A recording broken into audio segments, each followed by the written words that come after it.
तर hi friends, welcome to सरू blog. कसे आहात तुम्ही? आय होप सगळेजण खूप मजेत असतील. तर खूप दिवसानंतर आपले ब्लॉग येत आहे, कारण की थोडी प्रॉब्लेम झाली होती. तर प्रॉब्लेम अशी झाली होती की माझा मोबाईल पाण्यामध्ये पडला होता. रेसिपीचा व्हिडिओ शूट करत होते, स्टँडवर लावलेला होता मोबाईल, बट तो त्याच्याहून पडला तर डायरेक्ट पाण्यामध्ये तो अंघोळ करूनच बाहेर निघाला. तर मग मोबाईल त्याच्यामुळे थोडा हँग वगैरे होत होता, म्हणून काही व्हिडिओज वगैरे शूट केले नाही मी. आणि आपले 13 डेज चॅलेंजचे पण व्हिडिओ स्किप झाले. म्हणजे व्हिडिओ शूट करायला जमतच नव्हतं, कारण की मोबाईल खूप जास्त हँग मारत होता. तर त्याच्यामुळे काही व्हिडिओ वगैरे शूट केले नाही. आणि आपले 13 डेज चॅलेंजचे व्हिडिओ जेवढे आले तेवढे, आणि आता 13 डेज पण कंप्लीट झालेले. त्याच्यामुळे याच्यानंतर आपले नवीन व्हिडिओ येतील. तर आपल्या इन्स्टा पेजवर जर कोणी नवीन असेल तर नक्की आपल्या इन्स्टा पेजला फॉलो करा.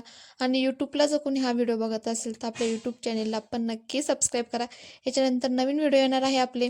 संध्याकाळच्या टायमाला सगळे कपड्यांच्या घड्या वगैरे करून घेतलेले आहे. आणि ते माझ्या बाबूचे 2 दिवसाचे कपडे हे, तर तिचे पण कपडे घड्या वगैरे करून घेतले. असा काय होतं माझा आजचा दिवसाला. भेटूया पुन्हा एका नवीन व्हिडिओ मिळतो.